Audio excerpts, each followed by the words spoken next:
Hey, I'm Tanya. I'm a former midwife. I've worked as a midwife for 20 years, 15 years as a regular midwife in the Netherlands and in New Zealand, and the last 5 years only with women who wanted to birth autonomously.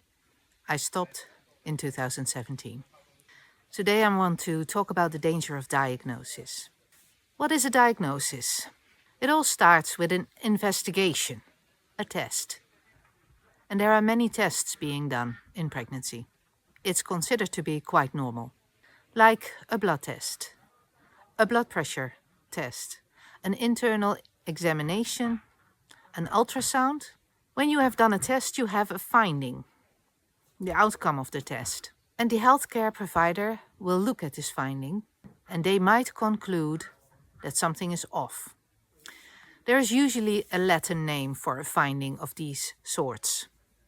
Like high blood pressure is called hypertension, low iron is called anemia. When something is off, what does that mean? It means that it is considered a risk for the pregnancy, for the mother or for the baby. Now I want to go from the other way back. Some mothers, some babies get seriously ill, they even die, of certain diseases, of certain circumstances, of their body in some way or the other malfunctioning.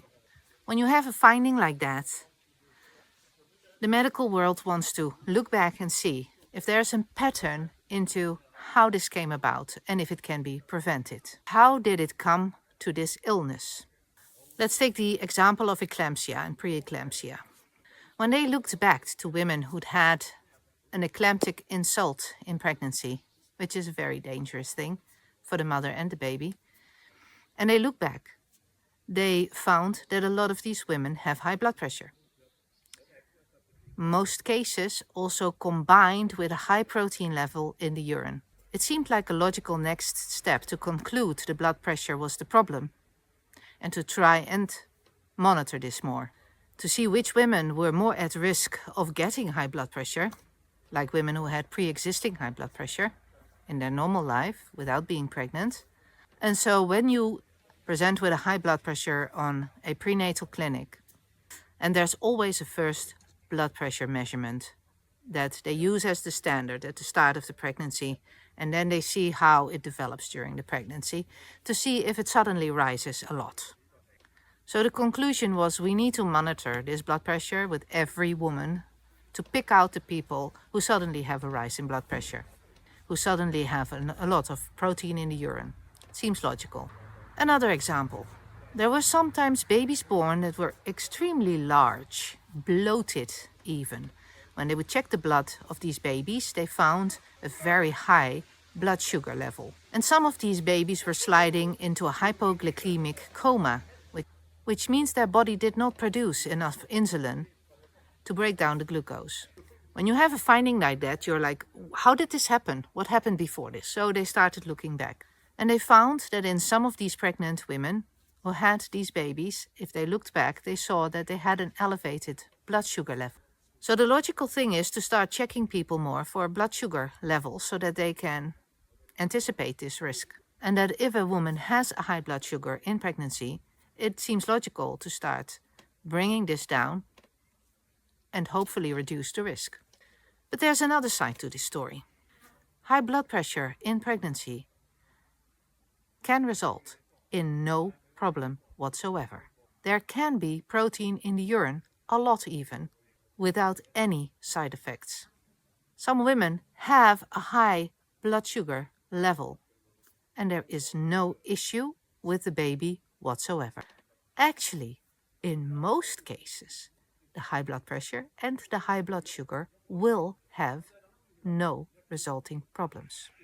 How to determine whether it will be a problem or not takes a level of clairvoyance that most healthcare professionals do not have or do not trust on. And I don't think they should. But to treat every woman with these kinds of diagnoses as being at risk also has a big danger, which I will explain here.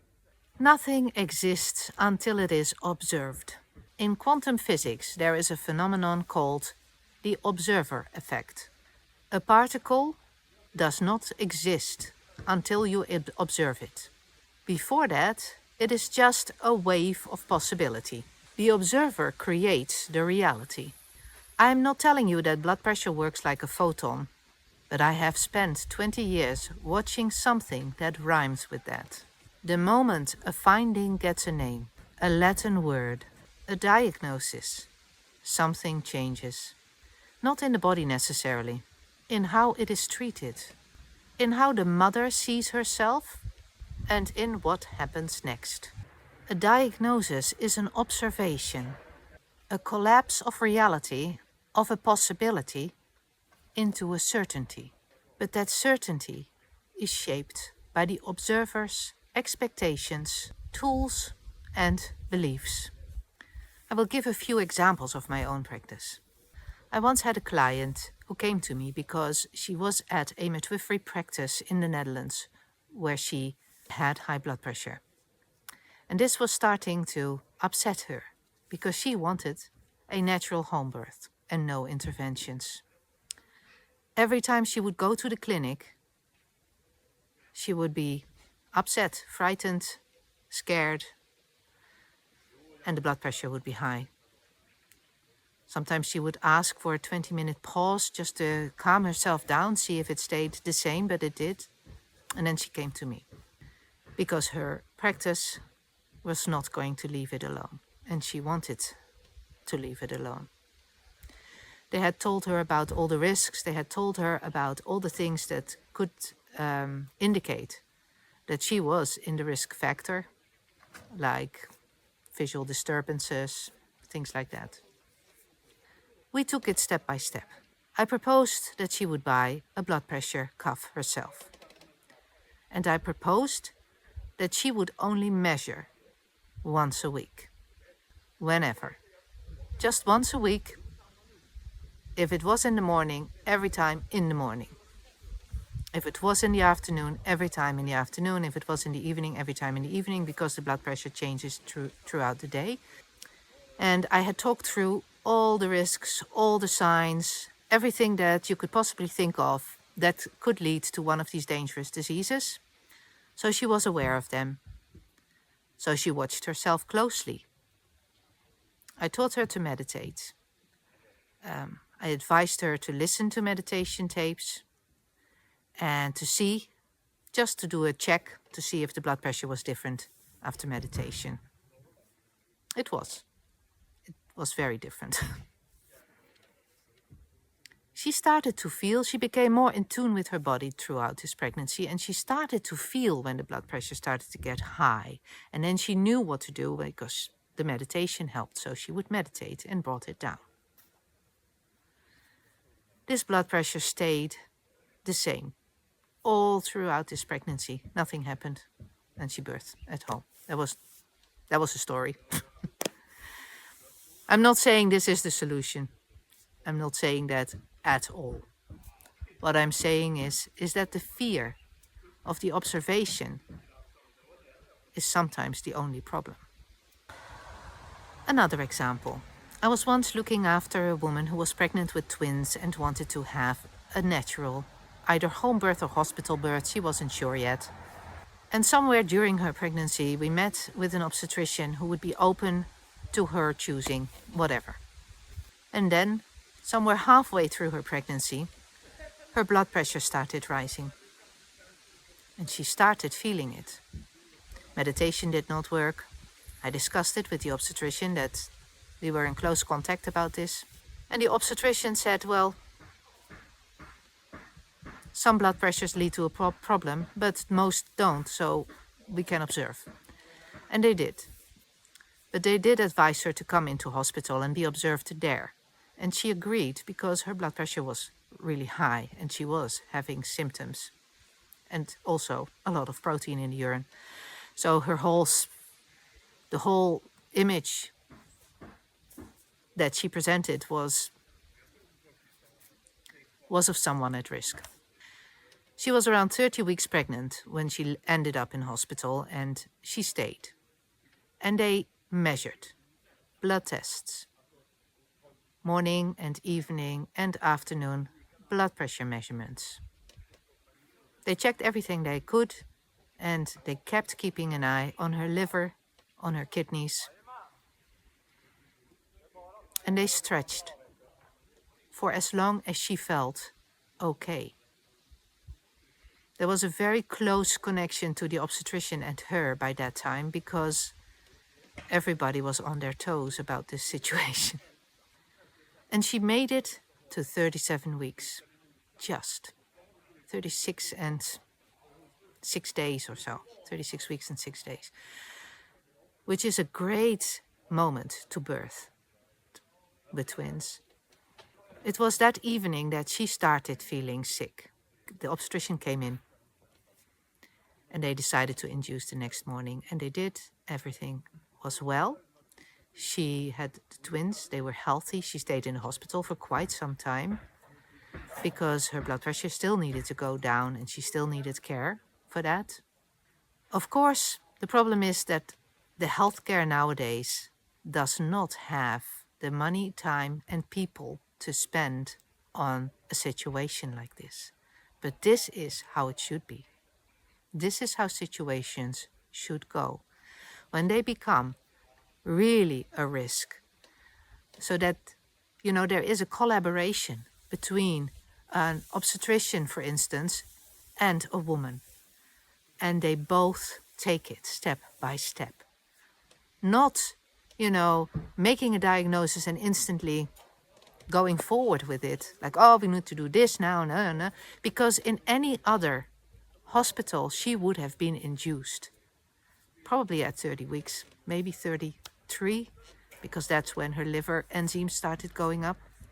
It took her quite a while, I think about 6 weeks, maybe 2 months, to fully recover, for her liver, for her kidneys, to fully recover from this. She needed some alternative therapy afterwards for this recovery, because there's nothing really that can be done from the medical perspective, and that helped her. And looking back, she said she would not have wanted to do it any differently. The observer effect is visible in both these scenarios very clearly.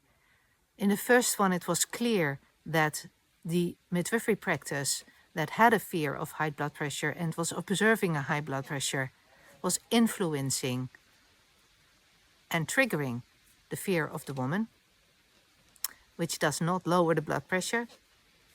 And it creates a situation that cannot go anywhere good from that moment on. And in the other scenario, you can see that an obstetrician who is not fearful and is listening to a woman and respects a woman's autonomy and her own responsibility of calculating her own risk and putting some of that responsibility in her hands, because the obstetrician was very clear, you need to let me know when you don't feel well. So this was very clear for this woman, and she took this responsibility. And you can see how the observer effect is so different then, and what can happen then, how many possibilities it creates in a way, not only for her, but also for her babies. Because babies that are born at 36 weeks and 6 days are in a very different state of being and in a very different health than babies that are born at 33 weeks. Or earlier. The next subject I want to discuss is the placebo effect. Everybody knows this. It happens when somebody gets better simply because they are receiving a treatment. Even if the treatment is completely inert, doesn't do anything, like a sugar pill or a saline injection, just some salt water. That doesn't mean that it is all in your head and being dismissed that way. It means that the expectation of relief of your illness triggers real, measurable changes in the brain and in the body.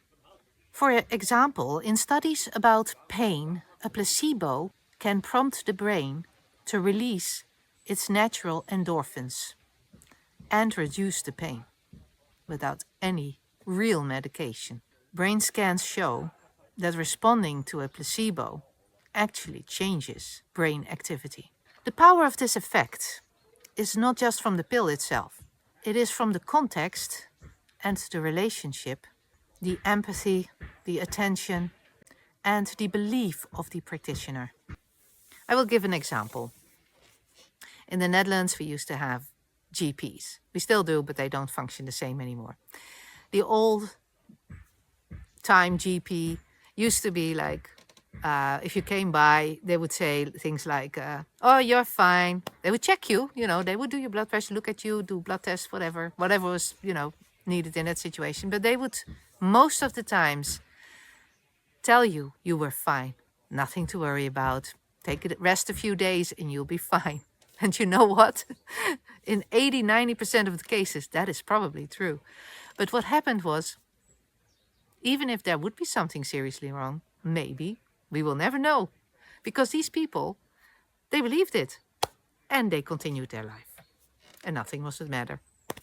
Compared to nowadays where you are sent for, every single thing, you get antibiotics. It's just completely crazy nowadays. I suppose that the pharmaceutical industry needs to make some money. But I don't see any other reason why we are so overly medicated at the moment. But this example of the GP was simply to show how important the observer is in this. And why is that? It is because we, people, are so susceptible to suggestion. That's why. In many studies, placebos can produce a significant portion of the benefit that you see in real medication, especially for conditions involving subjective symptoms like pain, depression, and anxiety. And of course, when you have a placebo effect, you also have a nocebo effect. The nocebo effect is when somebody tells you that you have a problem, you have a high blood pressure, you have cancer, the fear itself can create the symptoms. The expectation of harm can bring the harm closer. This is all studied extensively. Look at things like, your baby is too big. How relaxed would a woman be when this was told to her several times? How relaxed would she be in labor? How quickly would she go for an intervention? Or the failure to progress. When you hear that, it's going too slow, we need to augment, we need to induce, we need to use oxytocin. How relaxed will you be when you hear this? How much chance will you still have of creating your own contractions naturally? You're overdue, and that's dangerous. Do you think you will spontaneously still go into labor when you hear this verdict a lot? The diagnosis is not a sentence. It is not a verdict. It is a choice point. You can receive this information without it becoming your reality. And then I have to go back to my previous video where I explained that fear is our biggest problem, the biggest problem of humanity. The reason why we make all these crazy steps. Why some people are even afraid to simply birth, even though we've done it for so long. And fear will stop a labor. I will explain this in my next videos, how this works in real life with examples. So when you receive a diagnosis and you wished a different outcome, the first thing is to look at your fear and to see if you can move past it in some way.